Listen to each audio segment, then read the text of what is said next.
बिस्मिल्लाहिर्रहमानिर्रहीम। अस्सलाम वालेकुम बच्चों, वेलकम टू ऑनलाइन क्लास। आज का जो हमारा टॉपिक है वो इस चैप्टर का लास्ट टॉपिक है और ये जितने भी हमने टॉपिक पढ़े हैं वो सारे लॉन्ग क्वेश्चंस के पॉइंट ऑफ व्यू से इम्पोर्टेंट हैं, तो इनको आपने इसी पॉइंट ऑफ व्यू से देखना है। टॉपिक हमारे पास है torque on a dipole in a uniform electric field. तो हमारे पास क्या है कि हमने एक टॉर्क का हमें पता है कि टर्निंग इफेक्ट होता है, रोटेटिंग इफेक्ट प्रोड्यूस करता है, और डाइपोल भी हमें पता है two equal and opposite charges separated by small distance. तो हमारे पास एक सिचुएशन है जैसे ये है, एक रीजन है जहाँ पर इलेक्ट्रिक फील्ड मौजूद है और वहाँ पर हमारे पास डाइपोल मौजूद है। ये हमारा negative end of the dipole है और ये हमारा positive end of the dipole है, और ये ऐसे रीजन में मौजूद है जहाँ पर हमारे पास इलेक्ट्रिक फील्ड मौजूद है। इसका सेपरेशन क्या है, डी है। अब अगर हम बात करें तो ये एंड पॉजिटिव होगा और ये हैंड नेगेटिव होगा, क्योंकि electric field line start from positive charge and on negative charge. तो ये हमारा जो डाइपोल है वो इलेक्ट्रिक फील्ड के अंदर मौजूद है कुछ इस तरह। अब अगर ये एंड पॉजिटिव है, यानी ये एंड इलेक्ट्रिक फील्ड लाइंस का पॉजिटिव और ये एंड नेगेटिव, तो ये इस पॉजिटिव चार्ज के ऊपर यहाँ से रिपल्जन होगी, यहाँ से अट्रैक्शन होगी, तो इसके ऊपर इलेक्ट्रिक फोर्स लगेगी इस डायरेक्शन में, और नेगेटिव चार्ज के ऊपर पॉजिटिव की अट्रैक्शन होगी तो इस पर इलेक्ट्रिक फोर्स लगेगी इस डायरेक्शन में।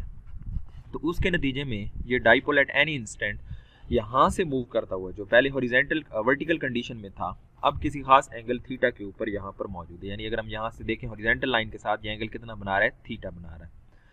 तो ये हमारे पास डाइपोल के ऊपर जो फोर्स लग रही है that is given bye F1।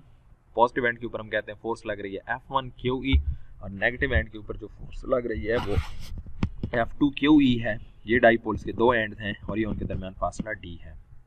तो कहते हैं when electric dipole is placed in an electric field, the force on positive charge will be in one direction and force on negative charge in another direction. The force on positive and negative have equal magnitude but opposite direction. Force की magnitude तो बराबर होगी, QE F1 F2 बराबर होंगे, लेकिन direction क्या होगी, opposite.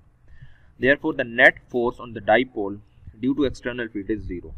Net force क्या होगी, जीरो होगी, और ये यूनिफॉर्म वेलोसिटी से घूमना शुरू कर देगा। यानी ये यहाँ पर था ना पहले, अब ये इस तरफ घूमना शुरू कर देगा, रोटेट करना शुरू कर देगा due to this coupling force. एक तरह से कपल फोर्स लग रही है। कितनी है couple force, F1 F2 is equal to QE. The two forces make a couple. दो forces make a couple, so torque act on the dipole. Dipole के ऊपर क्या लगेगा, टॉर्क लगेगा।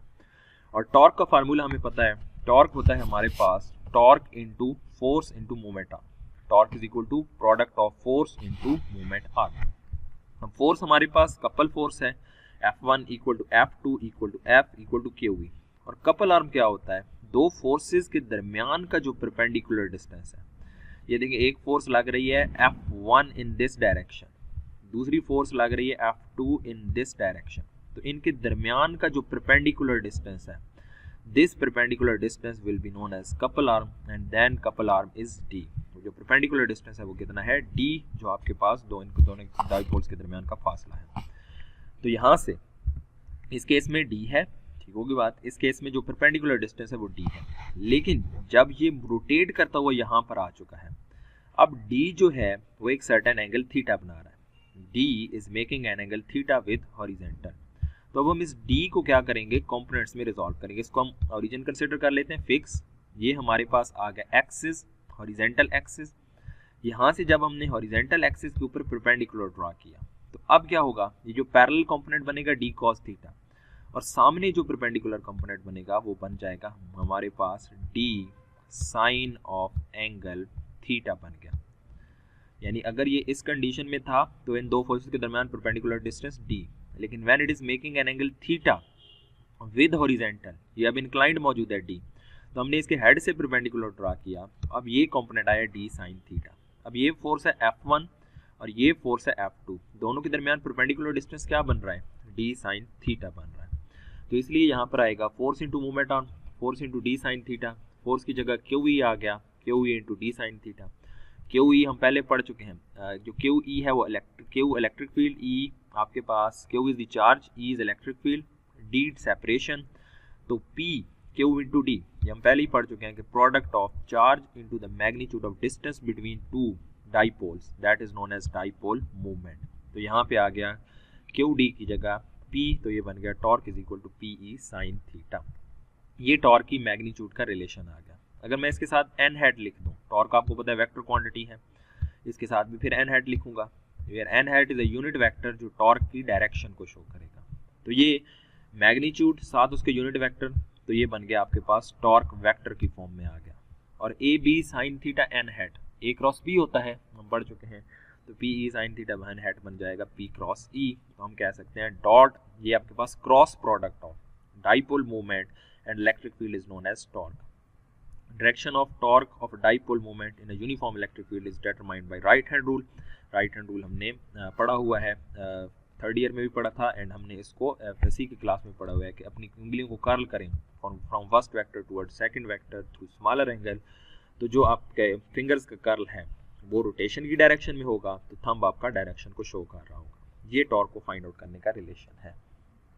नेक्स्ट, जब आपका टॉर्क जो है वो, जब आपका जो है ऑब्जेक्ट यानी dipole with in the electric field अगर रोटेट कर रहा है, जब वो इलेक्ट्रिक फील्ड के अंदर रोटेट करेगा तो उसके अंदर वर्क डन भी होगा। हमने उसी वर्क डन को कैलकुलेट करना है। Consider an electric dipole placed in a uniform electric field, we want to calculate the work done by the electric field in turning the dipole through angle theta. Through angle theta turn करने के लिए हमने work को find out करना है। देखिए पहले मैंने कहा था हॉरिजॉन्टल है, इनिशियल एंगल थीटा 1 जो था, थीटा इनिशियल विद हॉरिजॉन्टल, वो एंगल बन रहा था 90 डिग्री। यानी जब ये वर्टिकली मौजूद था तो हॉरिजॉन्टल के साथ एंगल कितना बना रहा था, 90 degree.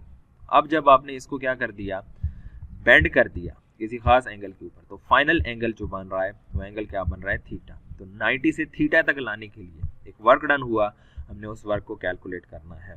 So that work is given by W is equal to dW, W is equal to dW. Now dW is the work done, जैसे हम लिखते हैं FD force into displacement, तो टॉर्क के केस में हम लिखते हैं टॉर्क into angular displacement।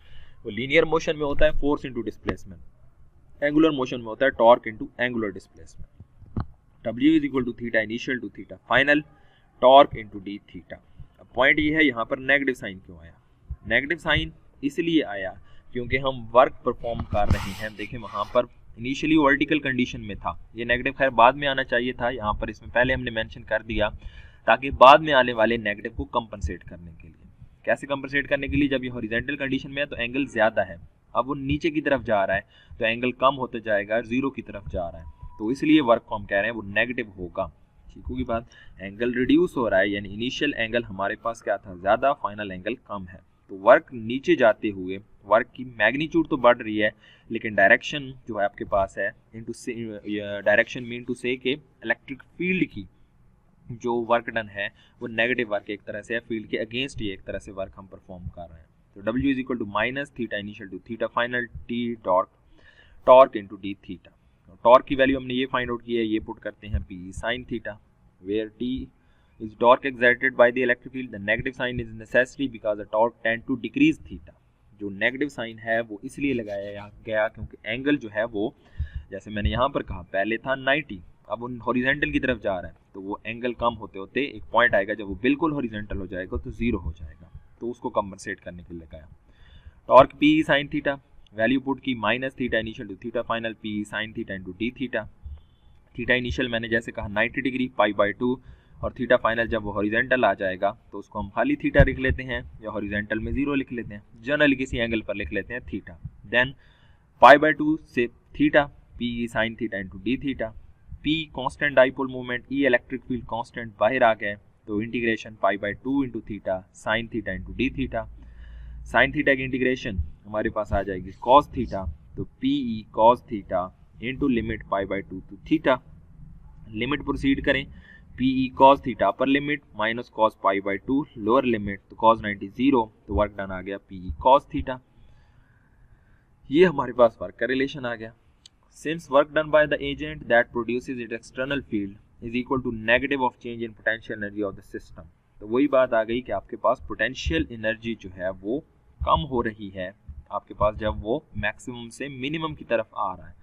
तो पहले उसके पास मैक्सिमम इलेक्ट्रिक फील्ड की फोर्स जो थी मैक्सिमम थी, मैक्सिमम वर्क हो रहा होता था, तो पोटेंशियल एनर्जी भी मैक्सिमम थी। जैसे हॉरिजॉन्टल आता गया तो फिर वर्क कम होता गया, तो पोटेंशियल एनर्जी भी कम होती गई। तो U is equal to minus W is equal to minus P cos theta, और P cos theta A dot B A B cos theta, A dot B A B cos theta, तो P cos theta P dot ई।